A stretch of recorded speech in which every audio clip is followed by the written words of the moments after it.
Good morning, guys. It is now 8:29 a.m. on Saturday, and I turned on singing bowls again last night. I think they were supposed to be for the nervous system, and I must have fallen asleep, and I think that was before 11 p.m., so that's awesome. When I woke up this morning, I had certain feelings and thoughts, but luckily and gratefully, I ended up deciding to watch something that might be able to help me, and it really did help me, and it was about the brain. And I've only done the first part, the first session so far, but it's really resonating. So kind of the stuff I've been saying, but from someone who is successful, financially successful, helping people with it. So it's just reiterating what I was coming to my own conclusion of, which helps me. And the identity, So the facts are that I woke up feeling a certain way, and then I was trying to fight feeling that way. I was basically trying to use my current conditioning to upgrade my conditioning, And, but luckily I've done enough, practice of some sort that I was like, this isn't working. And I found myself resistant to do meditation for some reason. So I was like, okay, well, let's do something though. Let's do something. Because the reality is my daughter's home, it's the weekend.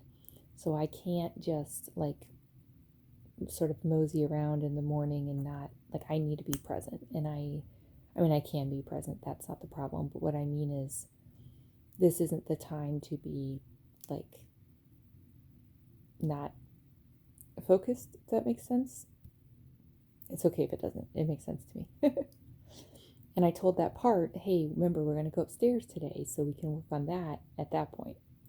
But this isn't the time to do it, basically.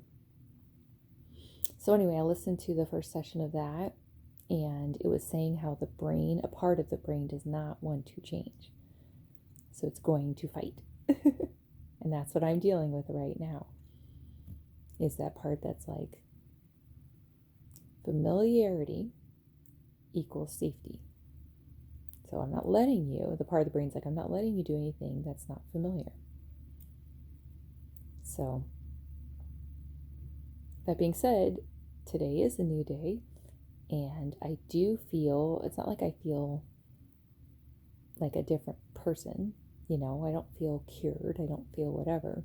But the fact is I woke up feeling one way and thinking one way, and now I'm in control of my thoughts. And I got to get that elephant on board. So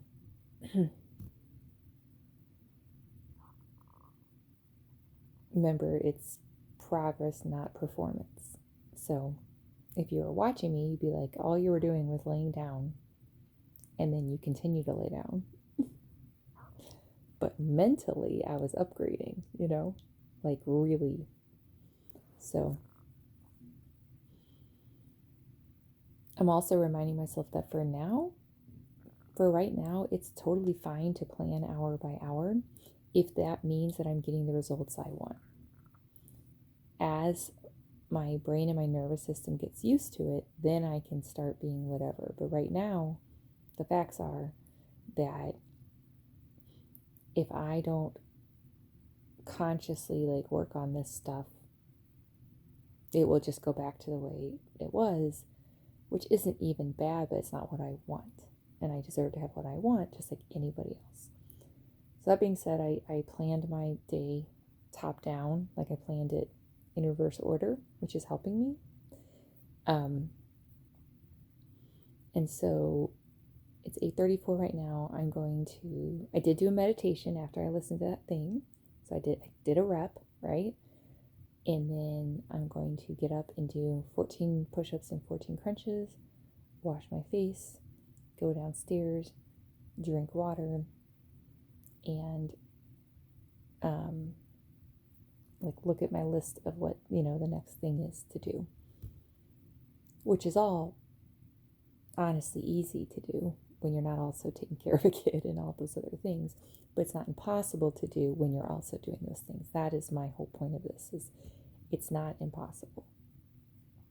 It just takes more planning because you're one person doing the job of like 10 different people and wanting to be present and enjoy it and, all of that. So it's kind of like, well, it takes conscious planning and effort for me to even have anything for myself. It's like, okay, so it takes conscious planning and effort. That doesn't mean you're not going to have anything for yourself. So the thing is be, do, have, which is what I'm working on. And so I'm telling myself, I am peace. I am love. I am light. So the more that I can feed myself that and integrate that and solidify that, the less someone else will be able to take my peace and my, light, because I am it. And I really think it, and he even said that, it depends on like your background. It's not that it can't change, but if you had a lot of stuff in your background, it might take more awareness to change, which makes sense, right? Like, that's just how it works. But it doesn't mean it's like a life sentence. So for me personally, awareness always helps me. It's painful, but it helps me, because instead of thinking what's wrong with me, or that this is a fixed thing, or like a characteristic of myself, those aren't true. Those are just merely experiences. The problem is traumatic experiences hide because they weren't safe. So part of the work, part of the evolution is, and the revolution is, to access those things that have been hidden. But remember, just because they've been hidden does not mean they're not controlling you. So it's better to realize something's been controlling you than to just let it keep controlling you without you realizing it, if that makes sense. It's like, I don't know, I just got a vision of like a kid that's like spray painting, the side of a wall every day, and you don't know who it is. It's like there's going to be feelings when you find out who it is, but that still is progress in fixing, the root. Listen, I haven't had any water or anything, so that's not the best analogy, but I think you know what I mean. It's like, why does this keep happening? Why does this keep happening? Why does this keep happening? Oh, that's why.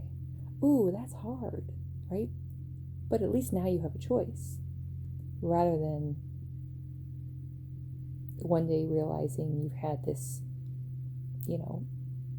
wound that's kept you sick for so long and not knowing what it was, but it's making you sicker and sicker every day, So I'm just reminding myself, when I become aware of things, then I have a choice. So even though awareness feels painful, as you become aware of it, it's ultimately the key. It's ultimately a gift. That's why I say awareness is ultimately a gift. It's just kind of in spiky wrapping paper. Like, ow. Oh, that's a good point. You could have your hand on the stove and you're just destroying your hand very rapidly if you don't become aware of the pain. If you put your hand on the stove and you instantly become aware, like, ow, it hurts, right? But now your hand's off the stove. Now you make a choice of, oh, don't put your hand on the stove. There we go. There's a good one. Okay. So that being said, I'm going to do my push-ups and crunches, wash my face, and start drinking water. So, love you guys.